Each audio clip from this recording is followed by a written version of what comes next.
এটা আওয়ামী লীগ যেই ষড়যন্ত্র ছক আঁকছে নির্বাচনকে ঘিরে, সেটার একটা শুরু বলা যেতে পারে।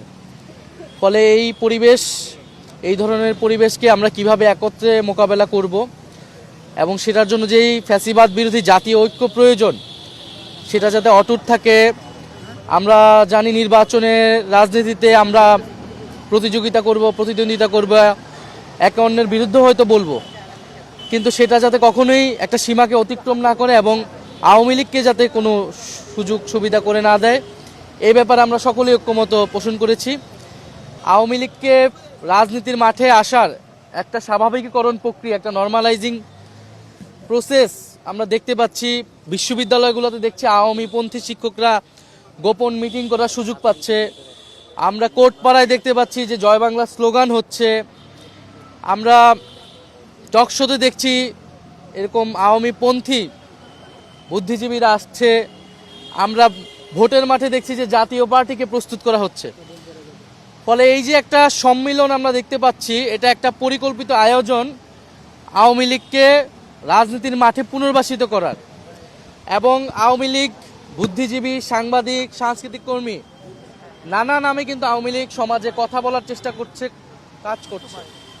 ফলে আওয়ামী লীগকে শুধু রাজনৈতিকভাবেই নয়, বা এই যে সন্ত্রাসী তাদেরকে তো মোকাবেলা করতে হবে প্রশাসনিকভাবে, কিন্তু একইভাবে বুদ্ধিভিত্তিকভাবে যে আওয়ামী লীগকে যারা রাজনীতির মাঠে আনার চেষ্টা করছে, এইটার বিরুদ্ধে আমাদের সকল দলকে তৎপর হতে হবে।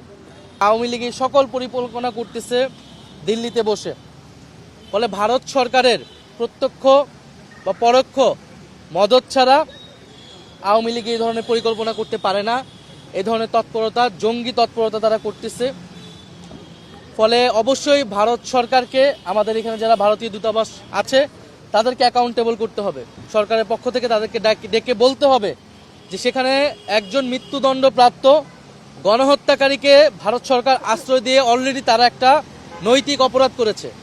এখন তারা বাংলাদেশকে অস্থিতিশীল করার জন্য সেই আওয়ামী লীগকে তারা সহায়তা করতেছে। আমরা দেখেছি 5ই আগস্টের আগে ভারত আওয়ামী লীগকে প্রত্যক্ষ পরোক্ষভাবে সহায়তা করেছে, অবৈধভাবে ক্ষমতায় টিকে থাকতে সহযোগিতা করেছে, বাংলাদেশের রাজনীতিতে সবসময় হস্তক্ষেপ করেছে। ভারত সরকারকে আমরা বলেছি যে বাংলাদেশের সাথে সম্পর্ক রাখতে হলে এই ধরনের হস্তক্ষেপ বন্ধ করতে হবে, কিন্তু আমরা দেখে যাচ্ছি এখনও ভারত সেই হস্তক্ষেপ চালিয়ে যাচ্ছে। ফলে ভারতের প্রতিও এবং এখানে যারা দূতাবাস রয়েছে তাদেরকে সরকার কঠোরভাবে বলতে হবে, এবং রাজনৈতিক দল হিসেবে আমরা আমাদের জায়গা থেকে অবস্থান অবশ্যই জানাবো। সর্বোপরি জনগণের প্রতি আমাদের আহ্বান থাকবে যে রাজনৈতিক দলের জায়গা থেকে আমরা ঐক্যের আহ্বান জানাচ্ছি, কিন্তু জনগণের ভিতরে যেই দল মতেরই হোক না কেন সে ঐক্যটা লাগবে। এবং ভোটের মাঠে যে আওয়ামী লীগের ভোট নেওয়ার যে একটা প্রতিযোগিতা আমরা দেখতে পাই, সেইটা যাতে আমরা খুবই সতর্কভাবে, সচেতনভাবে করি। কারণ সেই আওয়ামী লীগ ঢুকে আপনার দলের নেতাকে যে হত্যা করবে না তার নিশ্চয়তা নাই, কারণ গতকালকে আমরা সেটা দেখেছি। এবং ফলে এই জায়গা থেকে যাতে আমরা দায়িত্বশীল হই এবং গণ অভ্যুত্থান এবং বাংলাদেশ প্রশ্নে আমরা যাতে সে ঐক্যটা বজায় রাখি। নাহিদ ইসলাম, একটা বিষয় হচ্ছে জুলাই ঘোষণাপত্রে বিপ্লবীদের নিরাপত্তার কথা বলা হয়েছিল, সেখানে তাদেরকে নিরাপত্তা দিবে। জুলাই বিপ্লবের একজন সম্মুখ সারির যোদ্ধা ছিলেন হচ্ছে উসমান হাদি, তার উপর হামলা হলো। অলরেডি আপনি সহ আপনার দলের আরো অনেক নেতা কর্মীদের উপরই টার্গেট করা হচ্ছে বলে আমরা আশঙ্কা করতে বা শুনতে পাচ্ছি। এই জায়গায় বিপ্লবীদের পক্ষ থেকে আপনারা হচ্ছে কোনো নিরাপত্তা চেয়েছেন কিনা? সরকার কেন তাদেরকে নিরাপত্তা দিতে পারলো না? আপনারা এই বিষয়টি প্রধান উপদেষ্টার কাছে জানতে চেয়েছিলেন, এটা কি উত্তর দিয়েছেন? ওনারা বলেছেন যে আমাদের নিরাপত্তা যদি লাগে, আমরা বলেছি আমাদের কোনো অতিরিক্ত নিরাপত্তার প্রয়োজন নাই, আমরা এটা নিবও না। এটা রাজনীতিক যেহেতু দায়িত্বে আছি, সেই জায়গা থেকে সবাই যেটা পায় সেতটুকুই হতে পারে।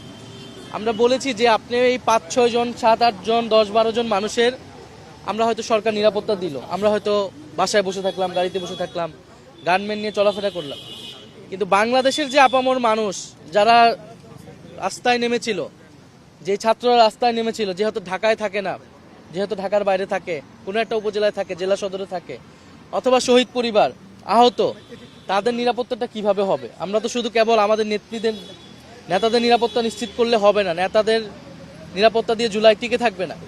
ফলে সামগ্রিকভাবে সমাজ থেকে, রাজনীতি থেকে যদি আওয়ামী লীগের প্রশ্নে সুরাহা আমরা করতে না পারি, আওয়ামী লীগের বিরুদ্ধে, ফ্যাসিবাদীদের বিরুদ্ধে আমরা যদি গণপ্রতিরোধ বজায় রাখতে না পারি, তাহলে আসলে আমরা আমাদের কোনো নিরাপত্তা নাই। জনগণই আমাদের নিরাপত্তা, আমরা সেই জনগণের কাছেই আমাদের নিরাপত্তা নিতে হবে এবং ফলে রাজনৈতিক দায়িত্বটা আমাদের পালন করতে হবে। সরকার অবশ্যই প্রশাসনিকভাবে, প্রশাসনের বিভিন্ন জায়গায় আওয়ামী লীগের লোকেরা আছে, পুলিশের বিভিন্ন জায়গায় আছে এবং মিডিয়া থেকে শুরু করে নানান ছদ্মবেশে যে আওয়ামী লীগ আসছে, সরকারকে এদের বিরুদ্ধে কঠোর হতে হবে।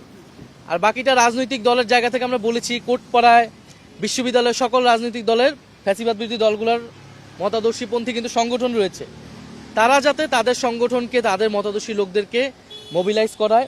কারণ এটা শুধু এনসিপি এককভাবে সম্ভব না, বা শুধু ফলে সবাইকে শুধু শুধু রাজনীতির মাঠে নয়, এই যে বিভিন্ন সেক্টর, আমি এটাকেই বারবার গুরুত্ব দিচ্ছি। কারণ সম্মতি তৈরি করা হচ্ছে অন্য জায়গায়, কোর্টে তৈরি করা হচ্ছে, মিডিয়াতে তৈরি করা হচ্ছে, বিশ্ববিদ্যালয়ে তৈরি করা হচ্ছে।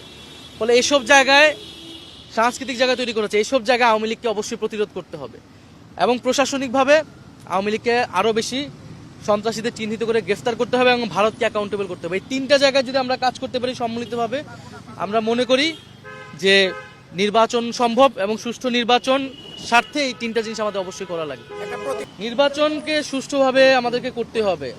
পতিত শক্তিরা চাচ্ছেই যে নির্বাচন যাতে পিছিয়ে যায়, নির্বাচন আমরা করতে না পারি, বাংলাদেশ রাষ্ট্রকে এমনভাবে দেখাতে যে তারা নির্বাচন করার জন্য সক্ষম নয়, কিন্তু আমরা তো সেটা হতে দেব না। ফলে আমরা মনে করি পরিবেশ, আমাদের সকলকে দায়িত্ব নিয়ে এই পরিবেশ ফিরিয়ে আনতে হবে এবং সকলেই দায়িত্বশীল আচরণ করতে হবে।